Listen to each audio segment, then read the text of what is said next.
hơi cần phone xiêm mặc rất mấy còn thì đằng đó là hay tôi này charger kia cái này là cái nó video nó quá hay battery cần khác cái này K20 Pro Redmi này á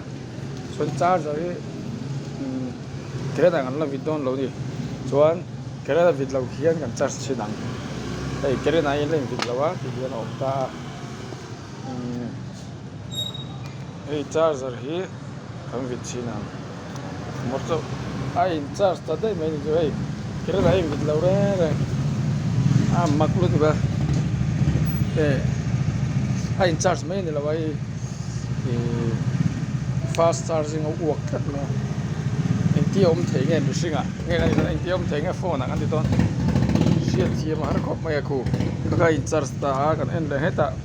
kai battery en lo go chon hey charger kira na kan to reng reng a